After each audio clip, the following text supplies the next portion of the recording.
afternoon, everyone, and welcome to our monthly town hall meeting.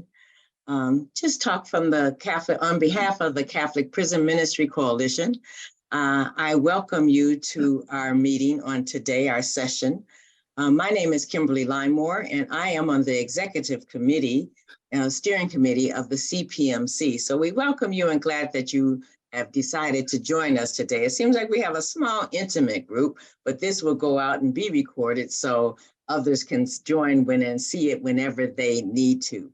CPMC provides those resources to those who are in prison ministry, those who continue to outreach to prisons, or those that are incarcerated and work with those even that come out of incarceration.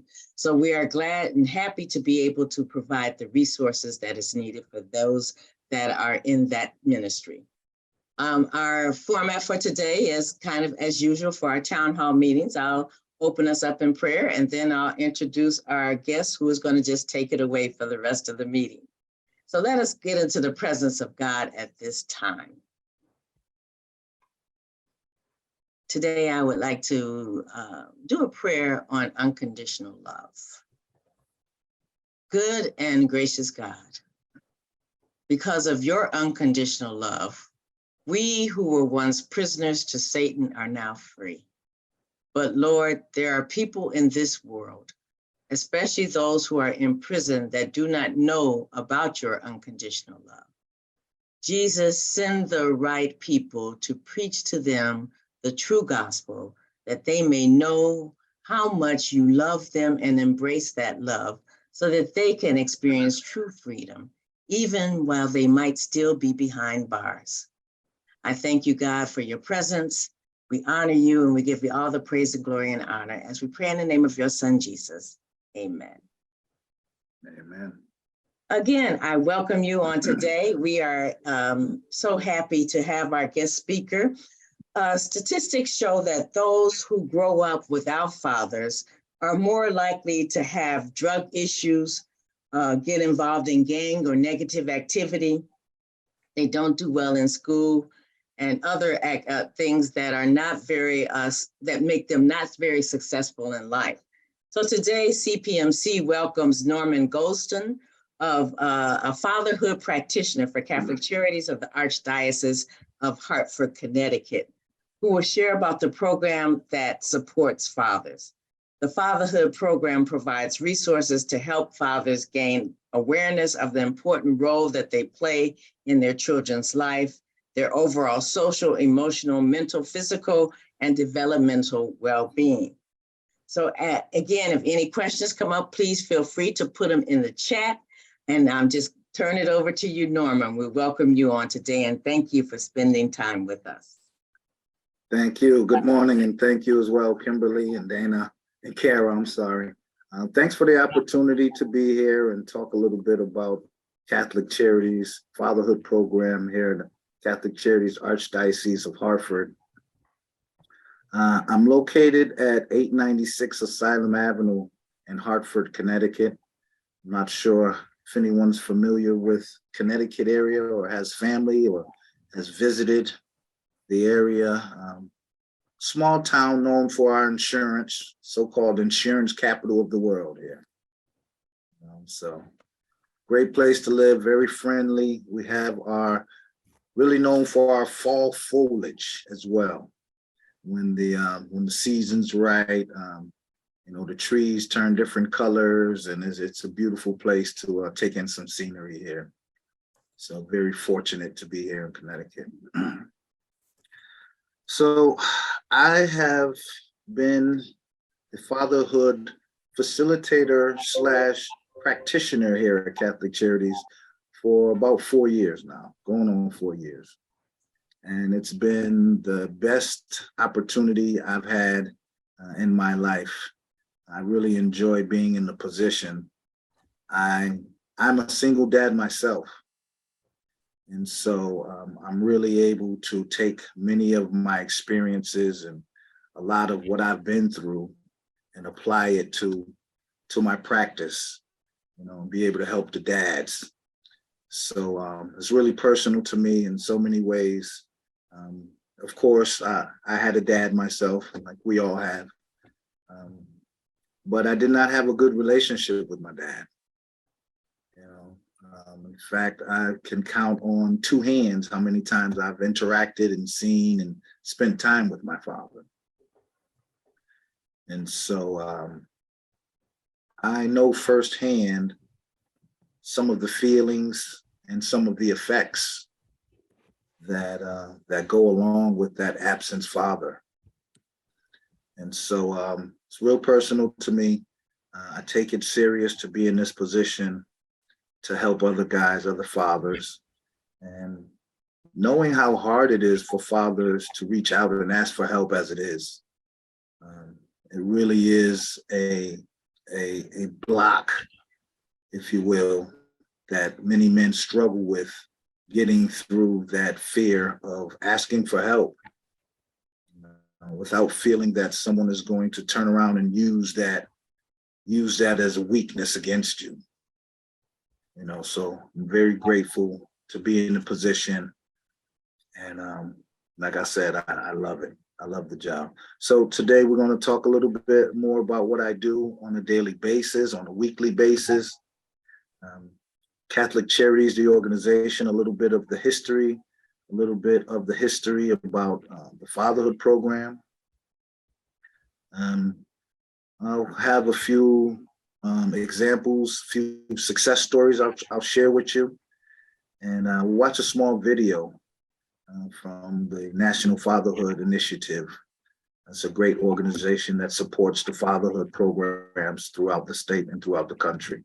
So like I said, Catholic Charities, I work for Catholic Charities, Archdiocese of Hartford, Fatherhood Program, located at 896 Asylum Avenue in Hartford, Connecticut, 06105. And just a little bit about Catholic Charities, Archdiocese of Hartford. So our history, Catholic Charities, Archdiocese of Hartford came into being in May 1920 as the Diocesan Bureau of Social Services, which coordinated the work of all Catholic aid organizations in the region. From the beginning, our organization was responsible for a variety of services and agencies. We had a large foster home care program for children, a strong commitment to unwed parents, and permanent adoptive homes for infants. Over time, the Diocesan Bureau of Social Services changed its name to Catholic Family Services in order to more adequately represent its function as providing social services to families and children.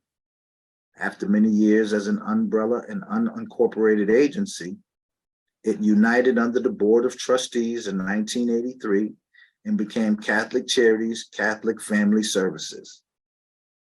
In 2004, it adopted the name Catholic Charities, Archdiocese of Hartford.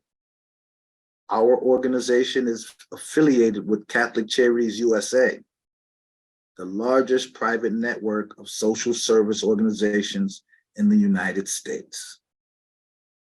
All right. A little bit on the history. Whenever I think of the history, and it spoke about, when I read this, and it speaks about orphanages and being committed to unwed parents and a permanent adoptive homes for infants, I started thinking of the Little Rascals, and it took me back to the orphanage that they were in, and just how much trouble those guys got into in the orphanage, and how they survived without their parents. I did a little research and found out it was not a Catholic organization that they were with, but nonetheless, the connections to it just always brings me back to the Little Rascals. All right. A little about Asylum Hill Family Center. So under Catholic Charities, Archdiocese of Hartford, I work at the Asylum Hill Family Center. And I'm not sure if you guys are familiar with family centers, but it's almost like a YMCA, but without sports. So we don't have a gymnasium or anything, but we offer a lot of different programs to help build up the community and build up family members. So It's a great place to be. We have some great programs. Currently, we have 4 programs that we offer.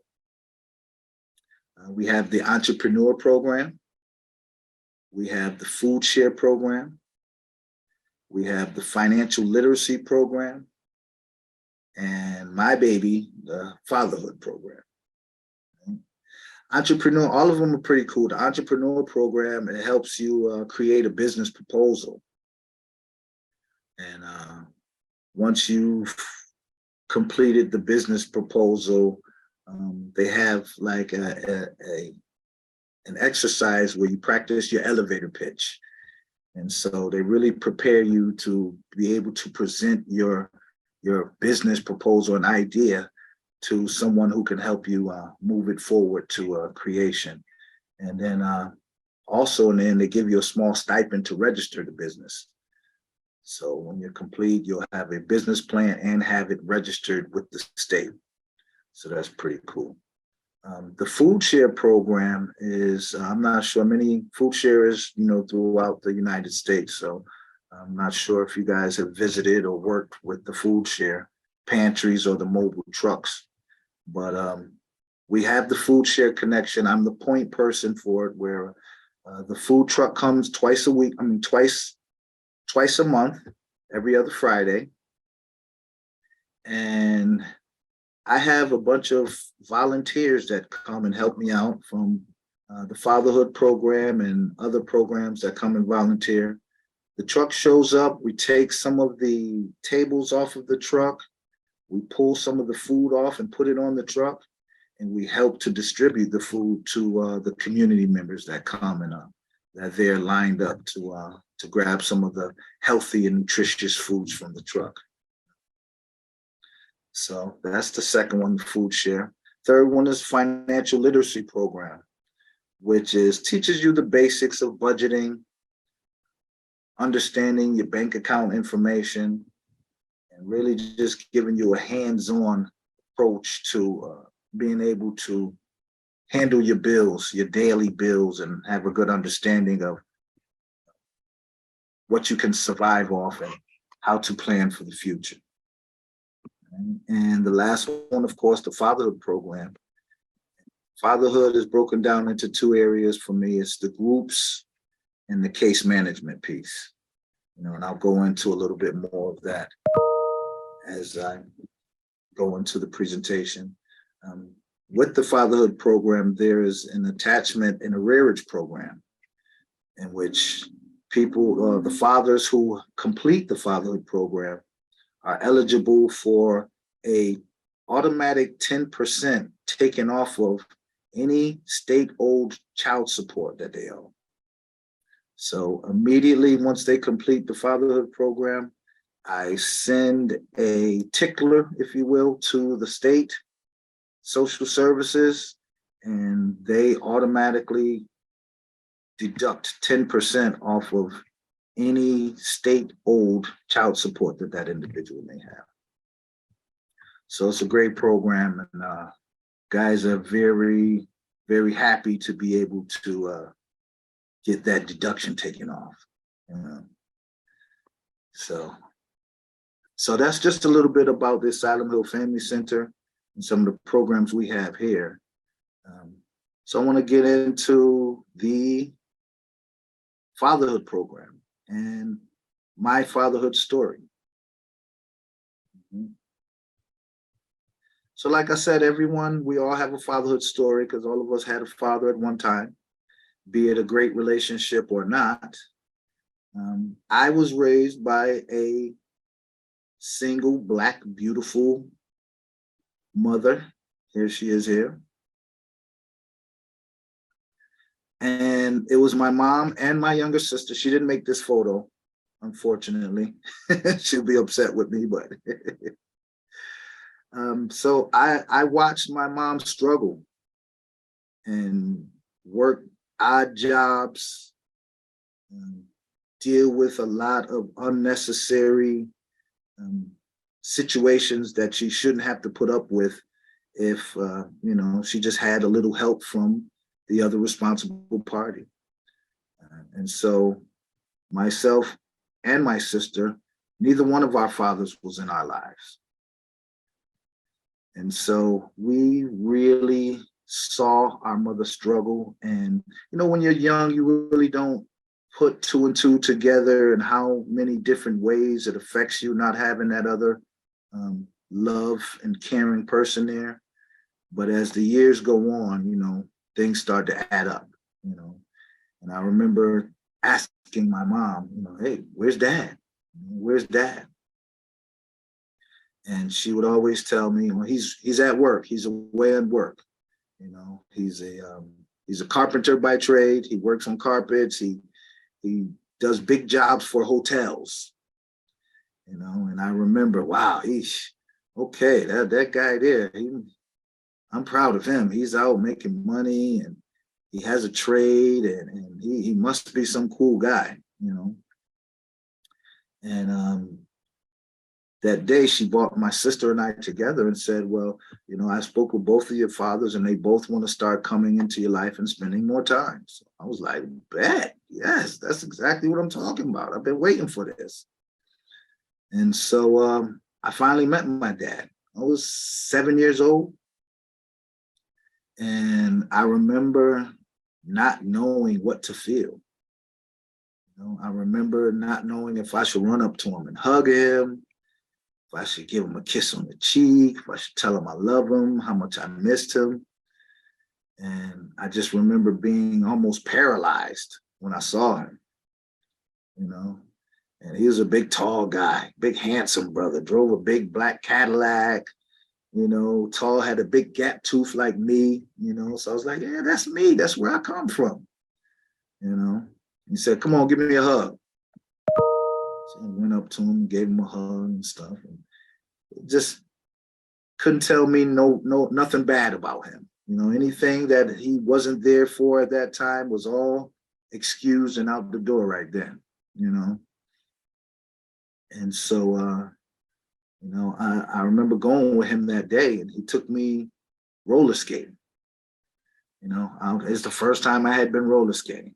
I'm from the hood, I'm from Hartford, the concrete jungle, barely any grass anywhere, So he took me out of my environment and brought me to do something I had never done. And I will always remember and cherish the time that we spent together.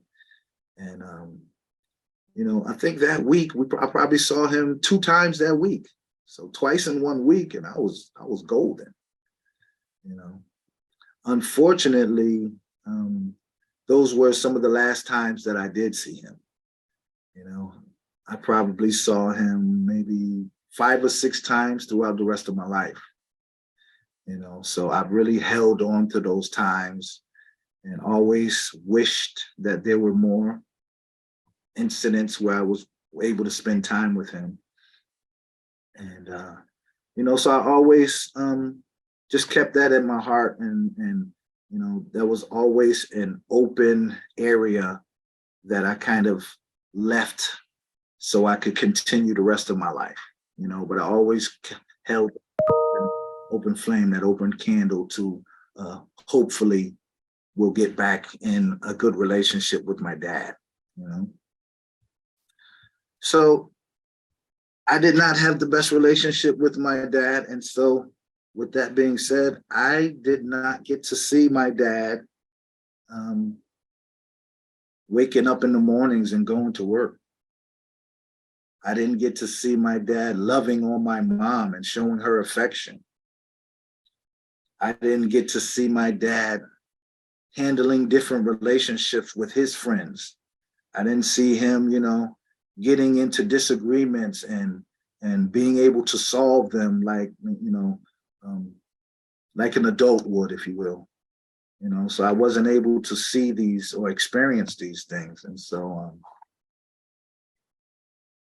just so much I wasn't able to get from him. And it's not to rant on and on about a laundry list of what he wasn't able to do for me, but just to reflect a little bit on wellness and the areas of wellness that are affected by people by children and the child's mother when the father is absent.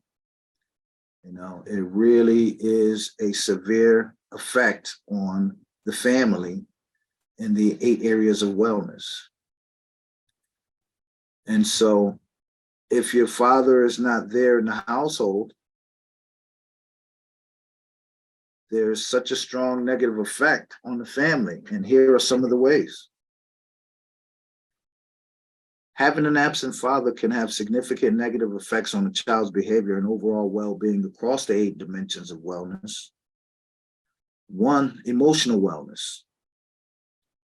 Without a father's positive interactions, children may struggle to identify and manage their emotions effectively. They may experience difficulties in handling stress, adapting to change, and developing healthy coping mechanisms. This can manifest in behaviors such as increased aggression, emotional instability, and low self-esteem. I can definitely relate to this because guess what? I had some serious behavioral issues when I was growing up. You know, and I remember just being angry and not really knowing why I was angry, but it was just my wellness wasn't right. You know, there was areas in my wellness that were not being tended to, you know. Physical wellness. The absence of a father's positive influence can impact a child's physical well-being. Without guidance on nutrition, exercise, and disease prevention, children may develop unhealthy habits and neglect their physical health. This can lead to issues such as obesity, poor fitness levels, and increased vulnerability to illnesses. Now, luckily, in the physical wellness area, physically, I've been luckily born with, you know, the body to. I just don't gain weight. You know, I don't. For whatever reason, I've tried to gain more weight, but you know, I guess I'm blessed to have this body type. You know, so luckily, physically, I'm okay. But what about mentally? You know, I haven't had anyone there to tell me, you know, hey boy, you okay? I noticed you've been stressed out a lot. You know what I mean? Let's talk about some things, you know. So not having someone there to kind of bounce my feelings and share some of my emotions with definitely had a profound effect on me as well. And occupational wellness. The absence of a positive father figure may affect a child's sense of personal satisfaction in their future career. Without guidance and support, children may struggle to explore their interests, set goals, and develop the necessary skills for success. This can result in a lack of motivation, limited career prospects, and reduced overall occupational wellness. You know, and as I read each of these entries and tried to relate it to myself, you know, I kind of thought a little bit of the also, you know, and the also to the occupational wellness paragraph is that, as I spoke of earlier, I didn't grow up seeing my dad wake up every morning to prepare for work. You know, I did not see moms preparing dad's lunch for him, and the respect that goes with the understanding that dad is providing. Dad has responsibilities that he is making sure he tends to, and mom is supporting that. You know, so I didn't get those teachings, those learnings, that experience from that. You know, another area of wellness is social wellness. Children without a father's positive interaction may face challenges in forming healthy social connections and maintaining relationships. They may struggle with social skills, empathy, and communication, which can lead to feelings of isolation, loneliness, and difficulty in establishing meaningful connections with others. And I can relate to this directly because I was a shy kid growing up myself.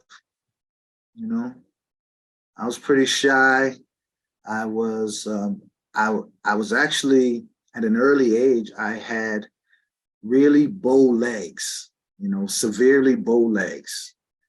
And I actually had to have the Forrest Gump braces put on my legs, And so I remember feeling so insecure about that and really got picked on and teased a lot.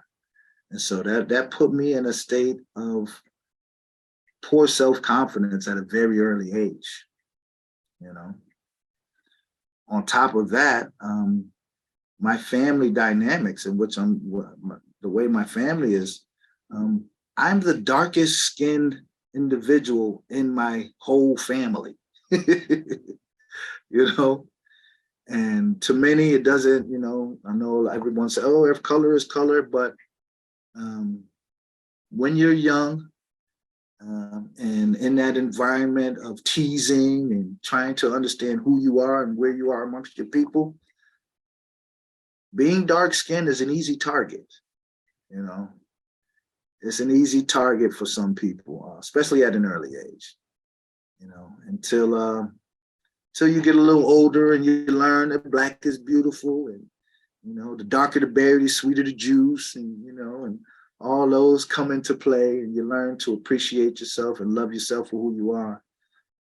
It was tough though. It was very tough, and having a dad there to come and say, hey, Dad, this is how I feel, would have been very helpful to me, Another area is spiritual wellness. The absence of a father's positive influence may impact a child's search for purpose and meaning in life. Without guidance in exploring their beliefs and values, children may experience a lack of spiritual fulfillment. This can result in a sense of emptiness, confusion about their identity, and a diminished sense of spiritual wellness. I can definitely relate to this because I didn't have much connection with the church growing up. There were some of the early years when my grandmother was around, she made sure, on the special occasions, Easter, of course, and Christmas, just all of the important holidays, Grandma made sure that we were in the house, But other than that, I haven't had an example of a man who was confident and knowledgeable in his spirituality, And there's something about a man that's confident in his spirituality. He just knows his place. He knows there's a certain confidence that comes with him, And I was not able to experience or be around that. Another area is intellectual wellness.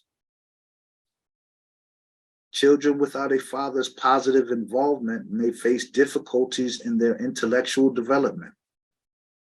The absence of thought-provoking conversations, educational guidance, and intellectual stimulation can hinder their cognitive growth. This may lead to a lack of curiosity, limited exposure to new ideas, and reduced intellectual wellness. So I didn't have a father in my household that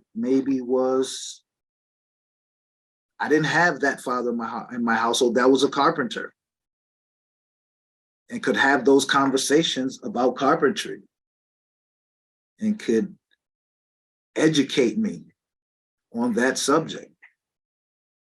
I didn't have a father in my household that happened to be a painter, who was a security guard, whatever it was. You know, I missed out on having that other individual that can stimulate some thought-provoking conversations with me, you know, and just make me smarter. Overall, give me more knowledge, you know. And like I said before, I was a shy individual. And so being shy means that I missed a lot of opportunities where I should have spoke up and say, hey, I'd like to try that. My father told me a little bit about, you know, some of the carpentry work and everything. You mind showing me a little more of that? Would you mind teaching me this? You know, I lacked the confidence to speak up and do some of those things. The seventh and eighth, environmental wellness. The absence of a positive father figure can impact a child's understanding and appreciation for the environment. Without guidance on eco-friendly practices and sustainable behaviors, children may develop a disregard for the environment. This can contribute to environmental degradation, inefficient resource usage, and a decreased sense of environmental wellness. I think in that area, you know, I naturally have a respect for nature and for others. So, you know, I was able to gain enough knowledge and know-how to have a healthy respect for my environment. So, you know, but the last area of wellness that having an absent father directly affects you is the financial wellness. The absence of a father's positive influence can have long-term effects on a child's financial well-being. Without guidance on financial planning and money management, children may struggle to develop responsible financial habits. This can lead to financial instability, poor decision-making, and limited opportunities for financial wellness. Like I said earlier, I didn't see my dad paying the bills. I've never seen my dad handling his business, so to say, you know, or handling his checkbook, or, you know. So these are all areas of wellness that I feel directly impacted me in a negative way. You know. Now, fortunately, I have other family members who stepped up, other friends who had fathers who played father, friend, father, you know, and took me under their wings, made sure I was straight. You know, so luckily I was able to survive like many of us, but I always felt the impact of not having my father there. So it definitely is, it's important. So in summary, the absence of a positive father figure can negatively impact children's behavior and well-being across the 8 dimensions of wellness. It is essential to recognize the vital role fathers play in fostering their children's holistic development, and to provide support and resources to children who lack paternal presence in their lives. Okay. All right, so that's the first part of my presentation, a little spiel on myself. Any questions anyone have? We're going to hold questions to the end, James. I'm sorry. Yeah, James. But if you want to show that film, because we have about maybe 5 minutes, so we could have some time for some questions, that would be great. Or talk about the program. I don't know if you have that. I know you had a film also. Yes, I did. Time is going by really fast. Okay, hold on. All right, so let me get to the film here.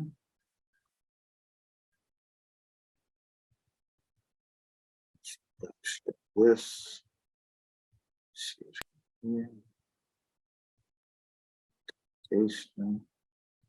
okay, if you can't give me the thumbs up to I'm a leader. Nada. Forward. Show it to me. Strong. Tomorrow I'm back and I'm going to. I'm a leader. Nada. Forward. Show it to me. Strong. I'm back and I like that. And I like it like that. And I'll never stop. Fighting. Ba la la la la. Chloe, your turn.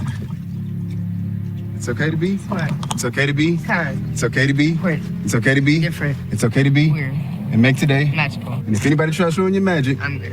and don't, Father Carl. you're not a speck of dust. You're Father. It's okay to laugh. I taught both my children how to ride a bike, but I myself never learned how to ride. I couldn't get on the bike and teach them the mechanics of pedaling and finding your rhythm and balance. I couldn't do that. All I could do is be there to catch them whenever they fell off. My dad wasn't around. And I remember riding a bike and falling off and cutting myself, and me never just wanting to get back on it. And that's why I never learned. But when my children fell, I was always there to pick them up and put them back on and say, do it again. They fell again, pick them up, put them back on and do it again. Now they ride their bikes through the neighborhood, and people ask, how your children learn how to ride a bike and you didn't? And I tell them, I didn't teach them. I just created an environment where they taught themselves, and all I had to do was be there. Sometimes you don't have to know everything about being a dad. You just gotta be there.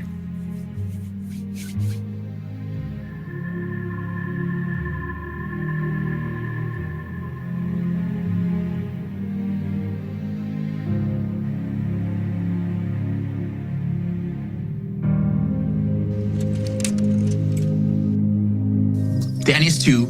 She's the wildest baby I've ever seen. Sam, he's all heart. Josie, I can say, hey, we're just gonna go to the store and grab some milk. Why?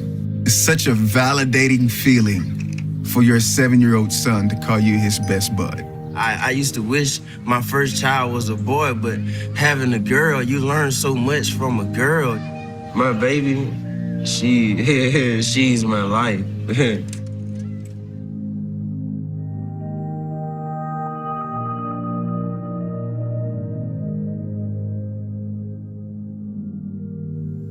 I remember when I got the news of the birth of my first daughter.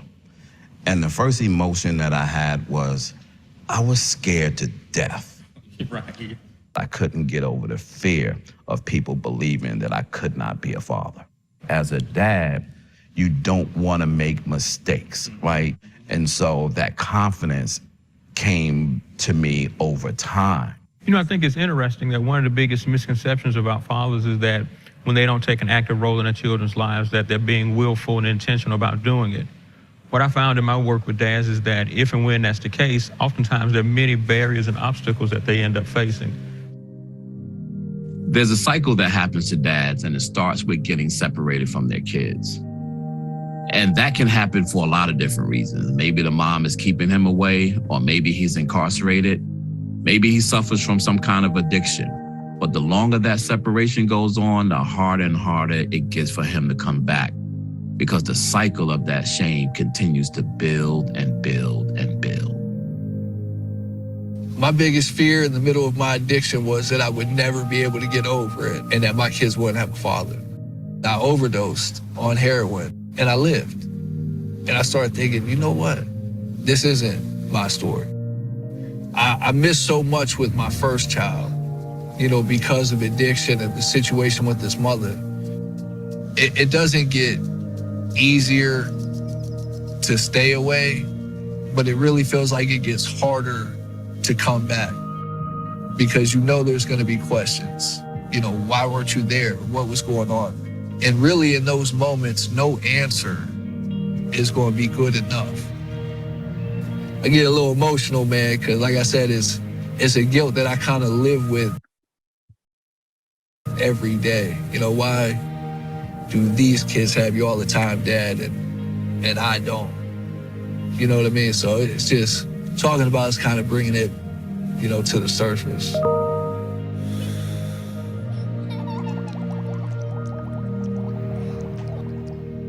I didn't meet my father until I was 23 years old. And when I met him, I was young. I had a 2-year-old daughter in my life. I wanted to be the father to my child that he wasn't for me. And I had gotten disconnected And so there was this day I come down to New York and I'm saying, I'm gonna go and see my daughter. I'm gonna be daddy riding in to the rescue. And I'm standing outside and I'm excited because they're coming downstairs and they're coming towards me, and I see my daughter coming out of the door. And they walked towards me and they walked right past me. And I was like,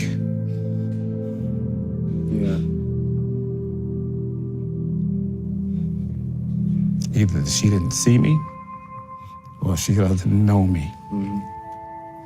Either way, that hurt. Both of them hurt. Killed me. Yeah.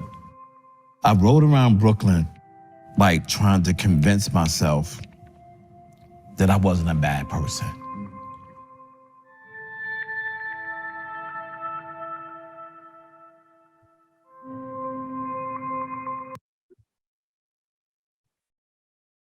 I'm gonna stop it here. Unfortunately, I don't have time to continue sharing everything. I want to leave a little time for some discussion and questions, but I will leave the link to that video in the group chat. So just, just in trying to wrap things up, dads being involved in your family and involved in their kids' lives is so important and so crucial to the kids' growth, and I employ the fathers, the mothers, anyone who is listening, that if you have any involvement or any chance to unite dads with their kids in a positive environment, please do what you can to do so. It is considered one of the #1 health emergencies in the United States right now is absent fathers.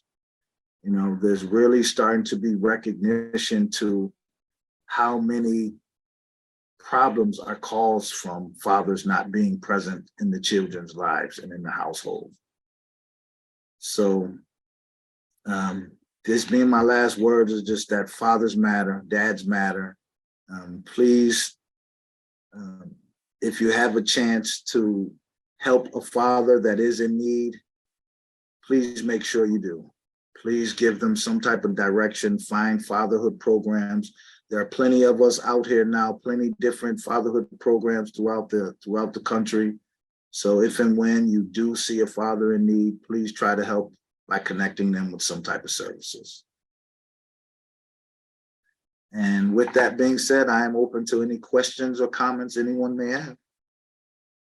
Thank you, James. I really appreciated your vulnerability and your sharing your story and how it connected to this and your job.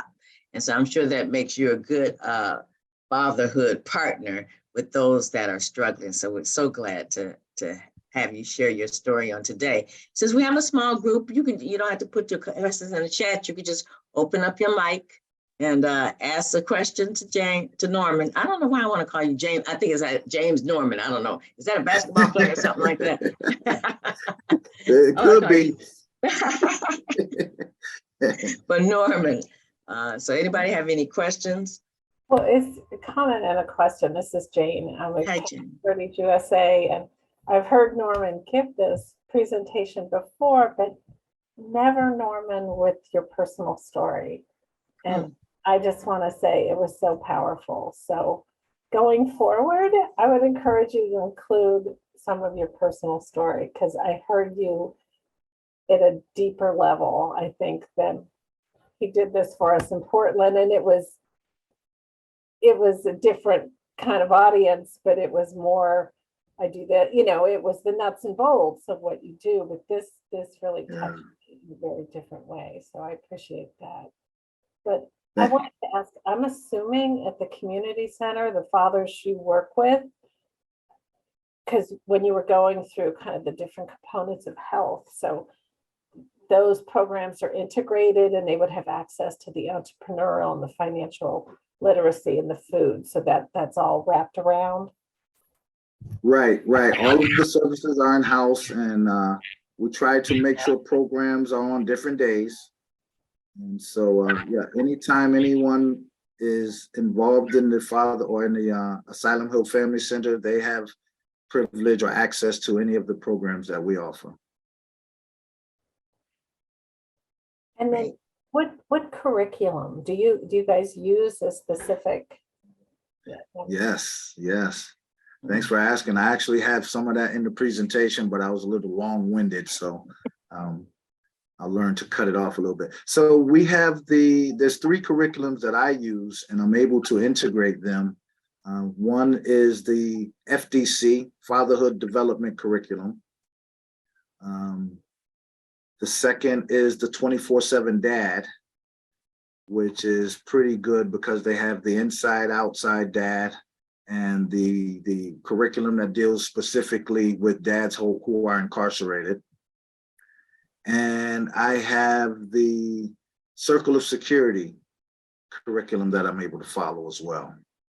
So I'm able to take a few lesson plans from each of them according to the population that I'm working with at the time. Right now, I have a group that's with the community in Hartford, and I have a group with the Department of Corrections out in Enfield, the maximum security facility.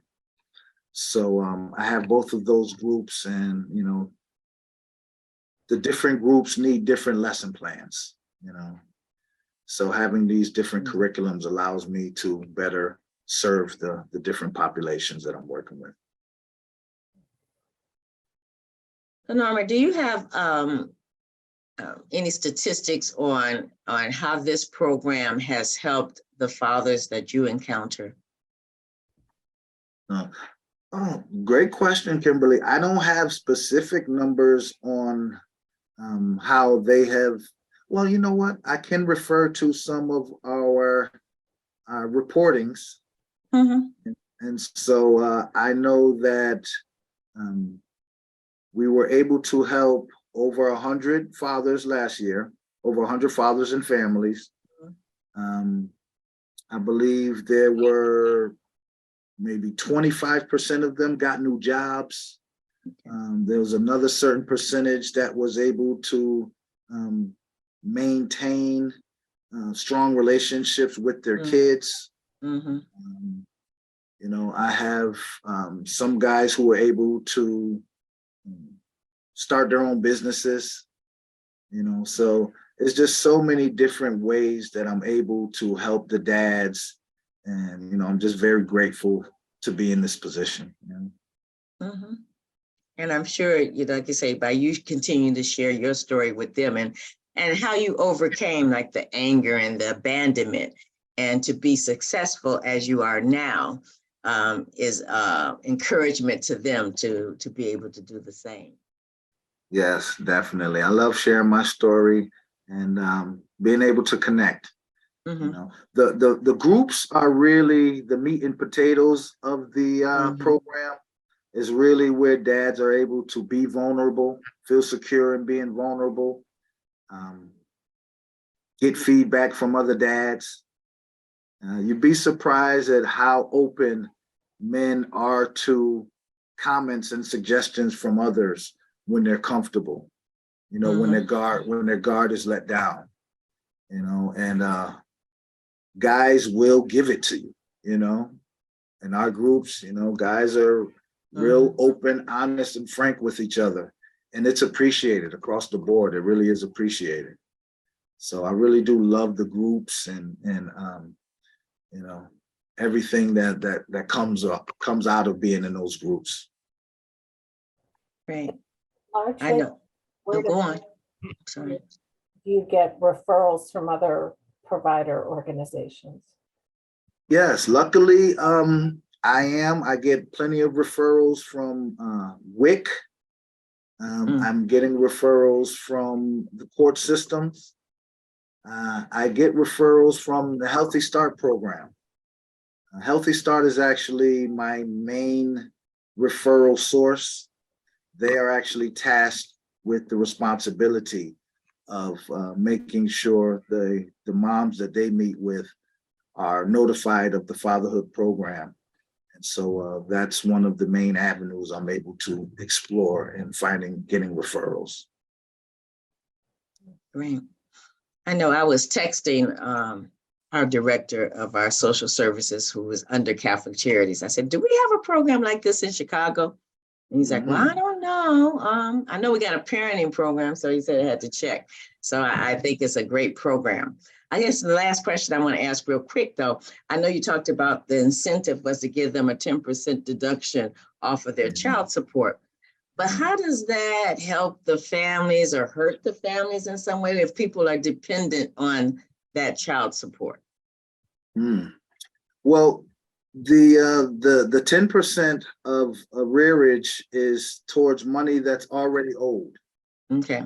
You know, so the father would that money would and that's money owed to the state, not towards the mother or anything that's going to benefit the family directly. Okay.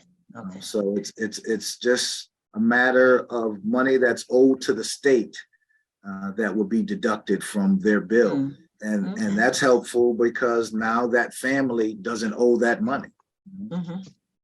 That's true. And sometimes it could be kind of, I know it's a burden, but I know it needs to be a help because, you know, it's just like a catch-22 in that situation. It very much is. Because people depend on that money, even though some states, you know, they have other programs. But again, Norman, I appreciate you joining us on today. We hope that things that were shared on today will be of value to you. And as we go forth, again, we just thank you for sharing your time and invite someone back for next time. I truly, truly thank you again for sharing your important story and how your work is impacting those in Hartford, Connecticut.